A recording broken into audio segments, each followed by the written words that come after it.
그럼 러시아 눈밖에 나니까 러시아가 정치적 부담이 없는 거예요. 그러니까 김정은 위원장하고 푸틴 대통령이 동맹을 맺고 이제 파병까지 하는 단계로 넘어가 버렸어. 그래서 북한군 입장에서는 자, 돈도 벌고 러시아 지원도 받고 실전 경험도 쌓고. 북한 최정예 특수부대 폭풍군단 투입, 12,000명 러시아 파병을 한다. 예하 여단 4개 여단 소속 병력 12,000명을 파병하는 것으로, 그래서 북한이 러시아에 파병하는 것으로 전해진 11군단은 폭풍군단으로 불리는 특수작전군 예하 정예부대인 것으로 파악됐다. 그러니까 우리 특수전 사령부 특전사와 성격은 비슷한데 규모가 더 큰 것으로. 이렇게 북한이 이 특수전 부대가 10만 정도 된다 그래요. 이 특수전 부대가 한 10만 정도가 된다 그러는데, 그중에 1만 2천 명이 지금 러시아에 파병이 된다, 이런 보도가 나왔고요. 자, 국정원에서도 확인해줬어요. 국정원 보도가 나온 걸로 봐서는 어느 정도 이제 신빙성 있는 얘기가 아닌가 국정원에서 확인을 해줬기 때문에, 그래서 12,000명이 파병을 하는 것으로 이렇게 보시면 될 것 같습니다. 한국인으로 추정되는 사람들, 군복을 입은 사람들의 목소리가 포착된 동영상이 오늘 공개가 됐다라고 합니다. 뭐 이런저런 정황으로 봐서는 제가 볼 때는 북한군이 아직 이제 우크라이나 전선으로 이동한 것 같지는 않고요. 블라디보스톡 이제 국경선을 넘어가가지고 블라디보스톡에서 이제 편성 출동 준비를 하고 있는 것 같아요. 그래서 조만간에 우크라이나 전선으로 파병이 되지 않겠나, 파견이 되지 않겠나 이렇게 예상이 됩니다. 그래서 아까 말씀드렸다시피 이게 심각한 거는 북한군, 그것도 최정예 부대라고 하는 폭풍군단 예하의 최정예 부대가 102,000명이 파병을 간다고 그러는데, 다 아시다시피 우크라이나 혼자서 러시아하고 전쟁하고 있는 상황이 아니에요. 군인들은 우크라이나 군대가 전쟁을 하고 있지만 쓰고 있는 무기들은 뭐 미국제 무기들이 대부분입니다. 게다가 우리도 뭐 우크라이나 쪽에 지금 알게 모르게 지원을 하고 있는 상황이죠. 그래서 한국전에서 벌어질 상황과 유사한 상황이 우크라이나에서 지금 벌어지고 있는 형국이다.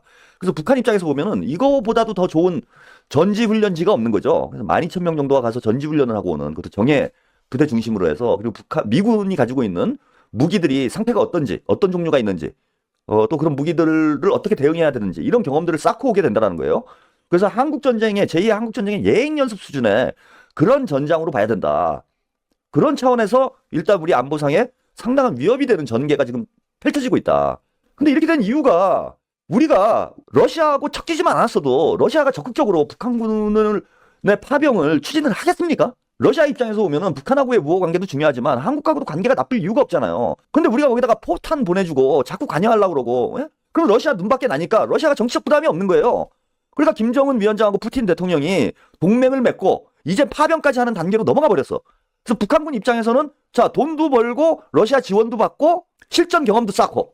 쉽게 말씀드리면은 이게 프로야구 팀이 겨울에 전지훈련을 가는데 뭐 미국으로 가잖아요. 돈 많이 들잖아. 따뜻한 데 가고 전지훈련 해야 되잖아요. 그럼 돈 내고 전지훈련 간단 말입니다. 근데 북한은 어떤 상황인 거냐면 돈 받고 가가지고 전지훈련 하는 상황이 된 거예요. 러시아에서 돈 주면서 와가지고 전지훈련 해달라, 이런 꼴이 된 거야 이건. 그리고 결국은 아무리 무기가 좋아지고 군사 기술이 발전했다고 그래도 전쟁은 결국은 사람이 하는 겁니다.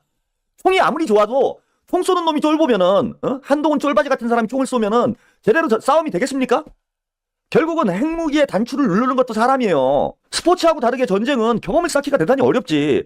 근데 그런 기회를 지금 북한군이, 안 그래도 지금 2개의 적대적 국가로 가겠다라는 동, 서울을 어떻게 하겠다라는 동, 이런 말들이 오고 가고 있는 형국에 얼마나 좋은 기회입니까 지금. 러시아에 가서 실전훈련 하는 게, 돈 받으면서 실전훈련 하는 게 땡큐지. 게다가 더 큰 문제는 뭐냐, 북한이 러시아를 이렇게 지원을 했는데 만약에 한반도에서 전쟁이 터진다. 한국 이미 동맹관계이기도 하지만 러시아하고 북한하고 군사동맹관계예요 지금. 동맹관계이기도 하지만 북한이 이 정도로 지원을 해줬는데 한반도에서 전쟁이 터지면은 러시아가 지원을 안 하겠습니까? 윤석열은 미국만 믿고 까불고 있는데 지금 상황이 그런 상황이 아니에요 전혀. 이제는 한반도에서 불장난을 하면 제3차 세계대전이 되는 거야. 북한하고 한국하고 붙는다. 그럼 미국하고 러시아가 자동 개입이에요. 그럼 중국이 가만히 있겠어요? 야, 우리도 들어갈래? 그러고 들어오지. 그래서 뭐라도 하나 건져가야 될 거 아니에요 중국 입장에서 보면은. 그리고 일본도 마찬가지입니다. 요즘 자꾸 한미일 삼각 군사동맹으로 가려는 여러 가지 움직임들이 포착이 되고 있는데, 자, 독도에 와가지고 일본 애들이 깝죽대고, 윤석열이 일본 똥꼬 빠르냐고 정신없고, 이게 다 이유가 있어요. 일본 자위대도 사실상 자동 개입이에요. 아니라고 얘기를 하지만 이명박 때부터 이건 추진을 해오던 거야. 다들 국민들 몰래, 국민들이 알면은 지금 뚜껑 열릴 상황이 되니까 쉬쉬하는 거지. 사실상의 한미일 삼각 군사동맹으로 가고 있는 상황입니다. 이런 판국에 전쟁 터진다? 그러면은 한국, 미국, 일본, 북한, 중국, 러시아, 여기가 붙는 거예요 그냥. 제3차 세계대전이지 뭡니까 이게. 근데 이런 판국에 이 철딱선이 없는 정보가 무인기를 북한에다 평양에다 날려보내고 거기 가서 삐라 뿌리고 있고 그것도 조용히 날리고 돌아 나오면 다행인데 비행기가 떨어져가지고 북한한테 걸려가지고 안 그래도 울고 싶은데 땀 때려준 꼴밖에 더 됩니까? 세계 정세가 지금 심상치 않게 돌아가고 있고 예. 지금 탄핵보다는 핵전쟁이 먼저 터지는 거 아닌가.